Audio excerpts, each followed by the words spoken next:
Reign Supreme, the podcast. Because it's a journey to reign supreme. Let's talk about it. Well, hello, future visionaries. Come on in. Come on in. You know what I need you to do? I need you to imagine for me a place where shattered dreams line the walls and beds are made with regrets. Whether it's personal or professional, this is a place that we've all checked into at least once in our lives. It's called the Heartbreak Hotel. How many of you have receipts from your stay? Today, we're inviting you to embark on a journey through its many rooms, emotions, and encounters. This isn't just another podcast episode today. It's a voyage into the heart of human resilience, the ultimate quest to conquer the most powerful force known to us, the force of heartbreak. Welcome to Reign Supreme, the podcast. I'm your host, Coach Journey Rain, and this is no ordinary episode. We're about to unravel the intricate labyrinth of emotions, thoughts, and circumstances that can lead us into the depths of the Heartbreak Hotel. But here's the real power of this episode today. We're going to equip you with the tools to escape its grasp, find the exit, and emerge not just unscathed, but stronger than ever before. So in this 30 to 45 minute episode today, you'll hear about rooms with names like the Depression Suite, Loneliness Lounge, Self-Loathing Chambers, Insecurity Inn, Anxiety Boudoir, Hate Chambers, and the No Accountability Lounge. But these rooms aren't just metaphors. They are real emotional battlegrounds where people like you and me get trapped. But stay with us because we will show you the way out of each one of them. So no, this is not just a podcast today. This is your chance to reign supreme over your emotions, to navigate the maze of heartbreak, and to emerge victorious. This is your opportunity to conquer the unyielding force that is the Heartbreak Hotel and take control of your life. So grab a cup of tea, cup of coffee, glass of champagne even, a cozy blanket, and join us as we embark on this awe-inspiring journey through the Heartbreak Hotel. And by the end of this episode, you should be equipped with the knowledge and strength to face heartbreak head on. You'll have the power to check out, and as you step back into the world, you'll do so with a heart full of resilience and a spirit that truly reigns supreme. So don't check out on this podcast just yet. Your journey is about to begin, and the exit sign is just ahead. Stay with us as we explore the deepest chambers of the heart and uncover the secrets to unlocking your own strength. Go ahead and subscribe to Reign Supreme, the podcast, on your favorite platform so you'll never miss an episode. And join us on this extraordinary expedition to conquer the Heartbreak Hotel. Are you ready? Your journey through the heartbreak maze starts right now. So, let's describe this hotel, shall we? Remember, everything on this podcast taps into the power of the imagination. So we're going to create a mental visual of this hotel to make it live for us, okay? So the Heartbreak Hotel is an architectural masterpiece. It stands as an embodiment of our deepest desires and dreams. From the outside looking in, it's a breathtaking spectacle, a symbol of opulence, elegance, and the promise of endless joy. Its facade glistens under the sun, adorned with intricate details and shimmering glass windows that reflect the sky and the surrounding beauty. Grand sweeping archways lead you to a grand entrance where a magnificent chandelier hangs like a radiant jewel, casting a warm, inviting glow. The exterior gardens are meticulously manicured with vibrant, fragrant flowers in full bloom, winding pathways, and fountains that dance to the melodies of the wind. Guests approach the Heartbreak Hotel with hope and excitement, captivated by its resplendent exterior, which stands as an embodiment of everything they thought they wanted. Upon entering, guests are greeted by a vast marbled lobby adorned with classical artwork and elegant furnishings. The scent of fresh flowers, lavender and vanilla, lingers in the air, and soft, soothing music plays in the background. Friendly, impeccably dressed staff offer warm smiles, promising to make your stay unforgettable. The rooms are luxurious, furnished with the finest materials and designer decor. Each room is a work of art, carefully designed to cater to your every desire. Plush, oversized beds with pillows and high thread count linens invite you to sink into their embrace.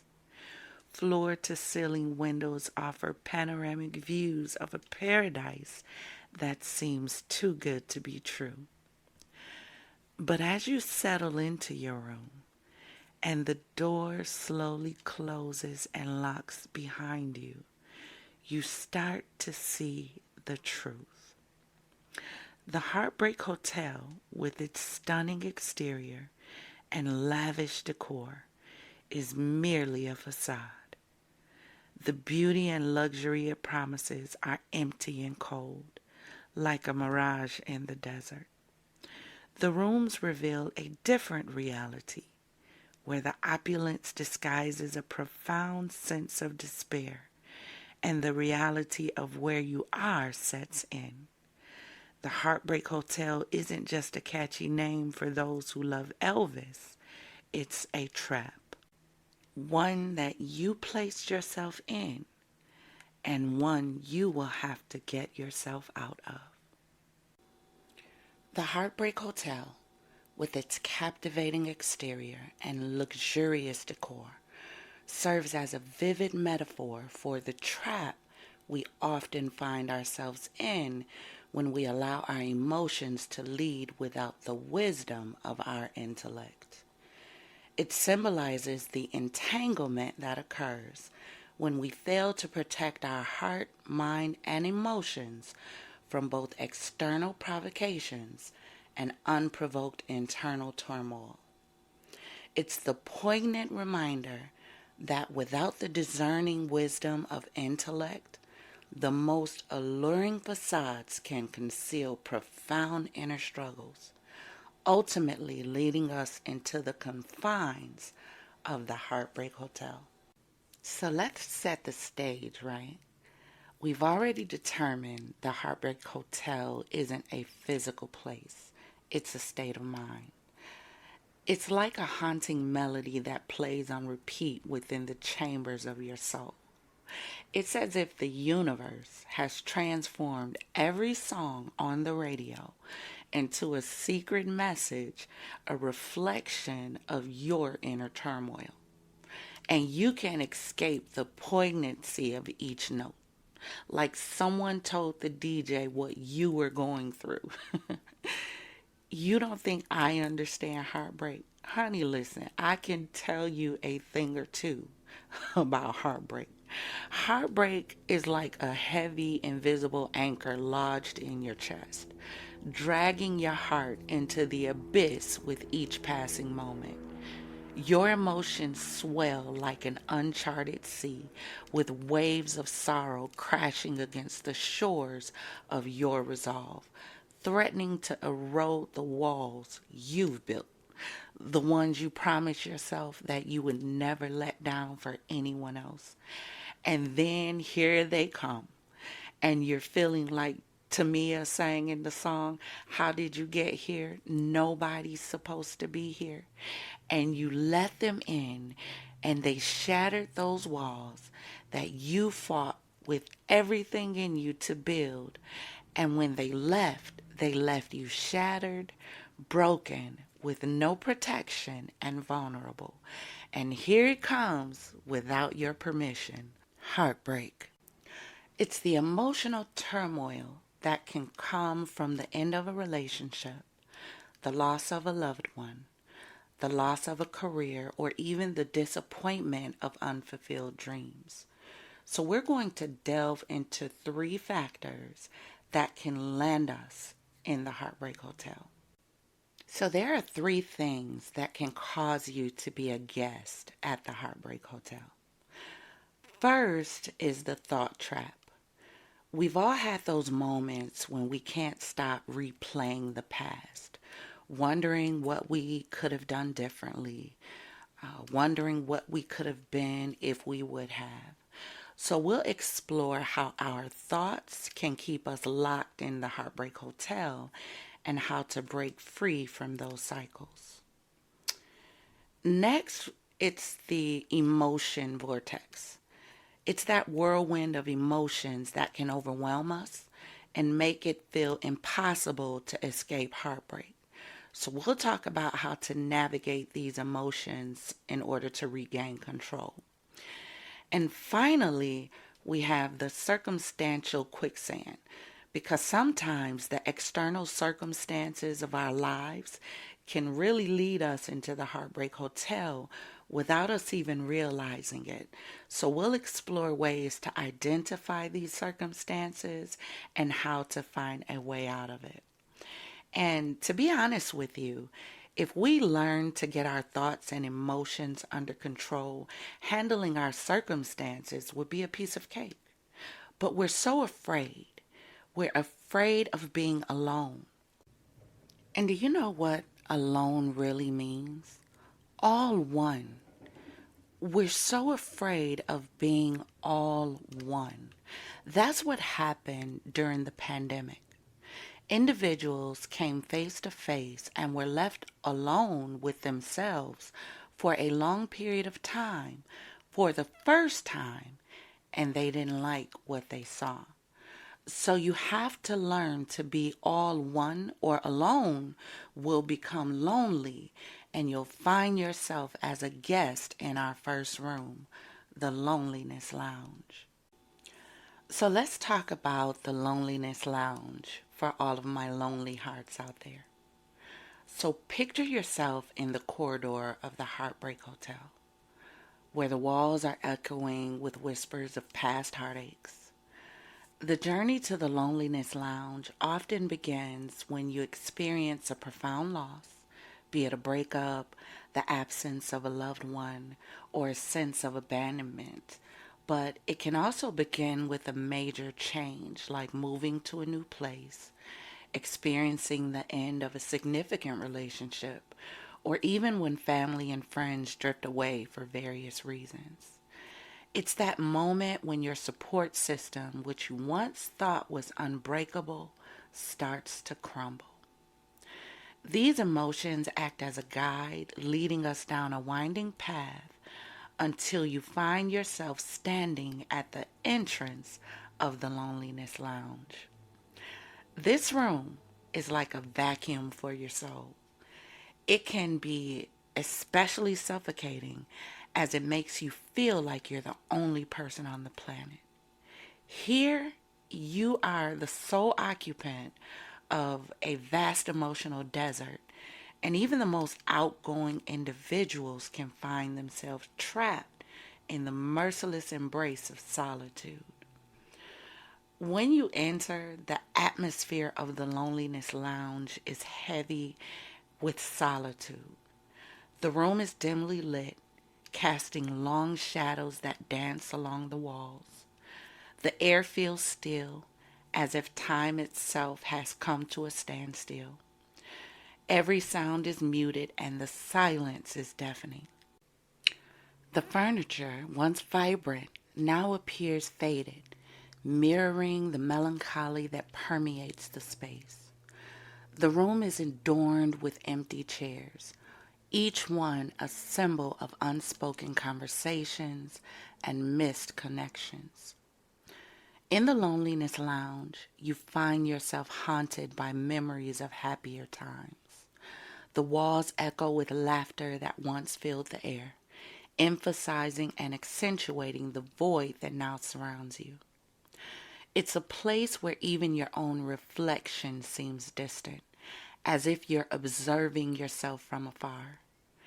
You might find yourself checking into the loneliness lounge when life takes an unexpected turn. In this room, the feeling of isolation grows like a persistent shadow, casting doubt on the existence of meaningful connections. The days were once filled with laughter and companionship, now stretch long and silent, echoing the emptiness that has taken root within your heart. As you check into the loneliness lounge, the world outside seems to recede in the distance. The once familiar faces become fleeting shadows, and you're left yearning for the companionship you used to have. Even in a crowded room, you feel like a solitary traveler in a foreign land, unable to bridge the emotional chasm that separates you from others. This isolation can lead to a cycle of self-doubt and insecurity. You may question your ability to connect with people or wonder if you're somehow inherently unlikable. It's like a heavy fog that obscures the path to meaningful relationships, making it difficult for you to see your way out. Is there anyone out there right now who has a key to the loneliness lounge? So let's look at how we end up here. Because one thing about the Heartbreak Hotel is you don't choose the rooms. The hotel chooses them for you. And you don't really know which room you're going to get until it's too late and you're already stuck. So in order to escape, you have to admit one thing to yourself. That one thing is, I accepted this key. We have to admit to ourselves that we brought ourselves to this hotel.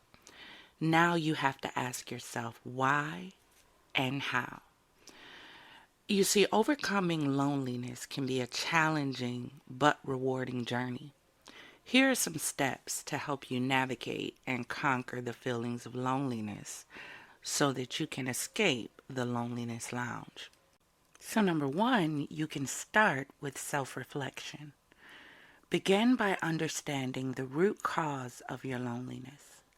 Are you experiencing a significant life change, such as a move or a breakup? Knowing the source of your loneliness can help you address it more effectively. You have to be willing to do the one thing that is hard for us to do. Take a look at ourselves. You see, self-reflection isn't about assessing the actions of others. It's about assessing the actions of self. And once you learn to start looking at yourself before you look at others, you'll be well on your way to checking out. So take a look at yourself. Remember the three things that can get us trapped in the Heartbreak Hotel: the thought trap, the emotional vortex, circumstantial quicksand. So do you feel lonely because your thoughts tell you that you are? Assess why your thoughts are trained on loneliness. Is it your emotions based on thought? Because although they are not the same, your thoughts about a thing will trigger your emotions about it. Once you change the thought, you'll change the emotion. So let me give you an example.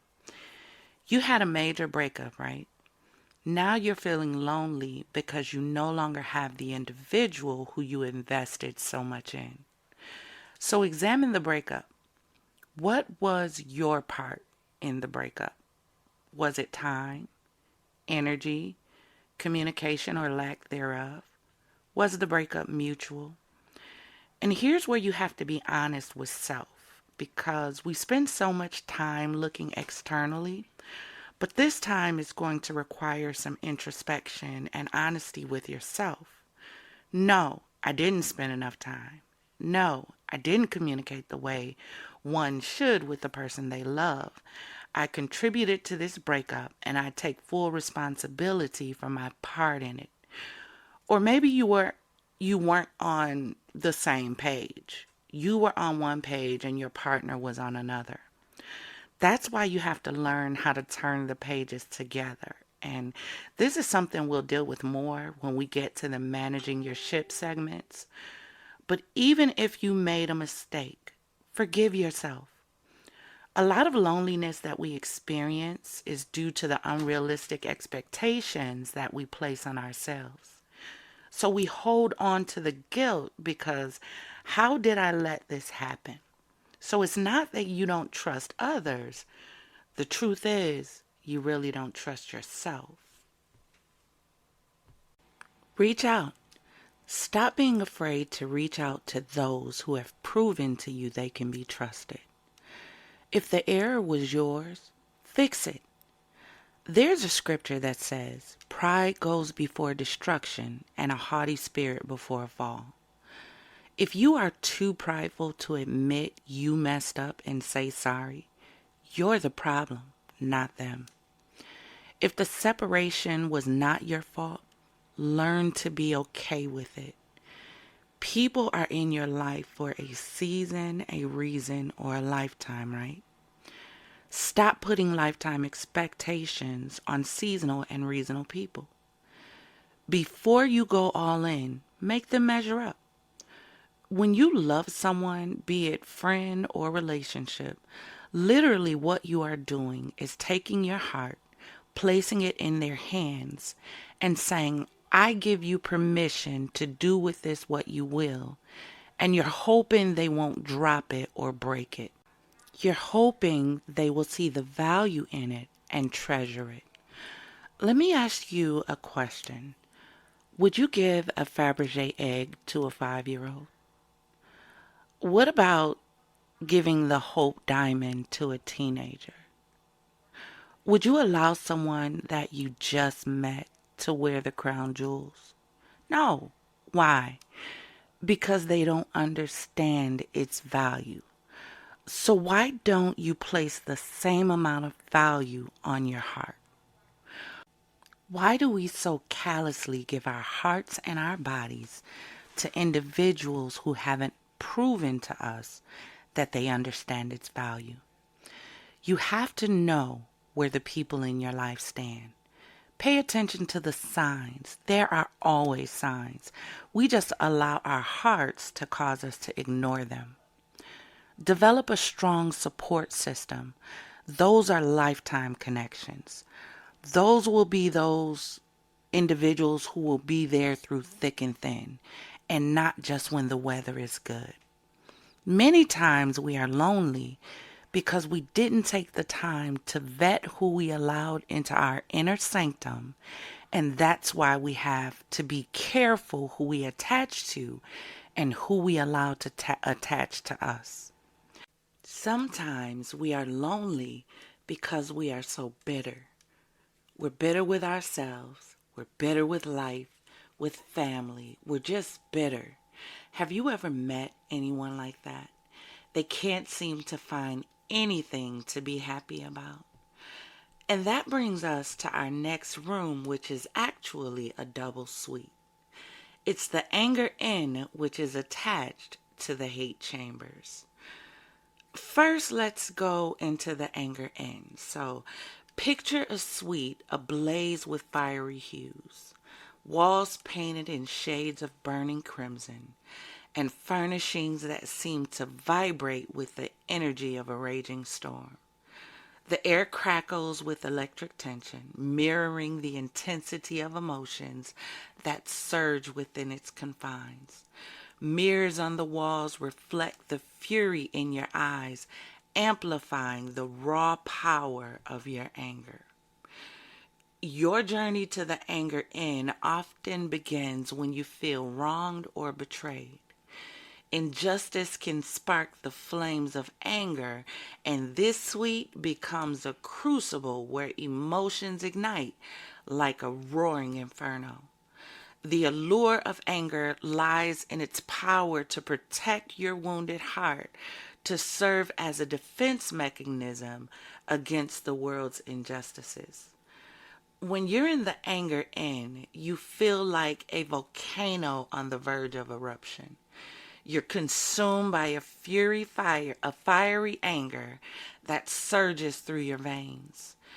It's a relentless burning sensation that courses through your body, making your heart race and your muscles tense. Your mind becomes a battleground of turbulent thoughts, each one more infuriating than the last. You might feel a pounding in your chest, your hands trembling with the intensity of your emotions. It's as if a storm is raging within you, and every interaction, every memory feels like a lightning bolt of frustration. The anger end magnifies the injustices you faced and intensifies your desire for retribution or vindication. Stop. What ship do you know has ever lasted long on a turbulent sea? This room is characterized by a sense of isolation and hostility, so you may push people away as the rage within you creates a wall that feels impenetrable. You might feel like you're trapped in a burning building, and your instinct is to push everyone out for their safety, even if it's your own emotional well-being that's truly at risk. Visitors in the anger end often find themselves oscillating between brooding over past wrongs and plotting their retaliation. Now let's cross the threshold into hate chambers. Here, the atmosphere is even more ominous, with walls painted in dark, foreboding colors that seem to absorb any hint of light. Broken fragments of what could have been beautiful art are scattered throughout, mirroring shattered dreams and fractured relationships that led you here. The air resonates with negativity, and the room seems to carry the scent of acrid bitterness. Distorted mirrors reflect back a distorted version of yourself, intensifying feelings of resentment and anger. Within the hate chambers, emotions are like a heavy, suffocating fog, obscuring the path to understanding and forgiveness.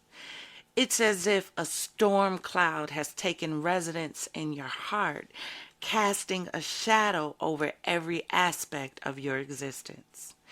Every breath feels like a burden, and your thoughts are relentless, whispering dark thoughts of vengeance. Visitors find themselves in the hate chambers when anger festers and transforms into an overwhelming hatred. It's the room where negativity thrives and the walls appear to absorb all the bitterness, trapping individuals in a never-ending cycle of self-destructive thoughts and emotions. Because there's no light here, guests of the hatred chambers are not only a danger to others, they are also a danger to themselves. There's no light in this room, so there's no vision. You can't see your way around, so you create a bigger mess by bumping into things you can't see. And because you've been in the dark so long and you've gotten used to the darkness and the damage, you no longer care what it looks like in the light. You don't even care to be angry any longer, Smeagol. So you're trapped. You hate you're alone. You hate the dark, but you also hate the light. Why does anything have that much power over you? Do you want to know how to get out of these suites? because you thought your anger and your hatred would bring you power. But look at where you are, alone, in the dark, broken. Hatred isn't empowering. It's draining. It's draining to have to hold on to that emotion every time you see a person or have a thought or have a conversation. So while you're in that place, this is what I want you to do. Close your eyes. I need you to close your eyes and I really need you to see it. Whatever you're mad at, whatever you're angry at, I need you to see it. Give it a face. Give it a name. I need you to see what made you mad. Don't hold back, because we're going to get past this, because this room isn't safe. So see it. See what was done. Hear what was said. See it vividly. Now I need you to do something that no one has probably ever given you permission to do. I need you to feel it. Feel every piece of it. How did it make you feel? Did you go through several emotions before you got here? Feel it. Feel it. Feel it deep down to your core. Are you there? Angry? Frustrated? Now I need you to take some deep breaths. Don't worry, you're safe. 4 seconds in, 4 seconds out. Just keep breathing and tell yourself it's not real. No matter how it feels, no matter how vivid the memory is, it's only a memory. It cannot hurt you. Most of all, it can no longer control you. It was real then, but it can no longer hurt you. Tell it it no longer has power over you. Then tell it, I release you and reclaim my power. Tell it, I forgive you and mean it. Now with each breath, I need you to see it fade away. And along with it, the pain of it. Feel it lift and let go. You know, like in the movies when you see the ghosts go into the light after they've been freed. Just see it lift and let go. If you're really ready to leave this place, baby, you gotta let it go. All of it. The pain, the feeling, the hurt. Let it go and forgive. Claim your peace so you can chase your destiny. This has been episode 5 of Reign Supreme, the podcast with Journey Rain. Don't worry, we're going to continue the Heartbreak Hotel in episode 6 on next week. We may do a few different episodes because we have a lot more rooms to cover. If you're really ready to kick your learning up a notch, go ahead and check out the course Mindscape, Conquering the Battlefield of the Mind by Coach Journey Rain. The link is in the description on YouTube or on your favorite platform that you're listening on in the podcast description. Thank you for tuning in, and we hope to see you next week on Reign Supreme, the podcast with Coach Journey Rain, because it's a journey to reign supreme. See you next week.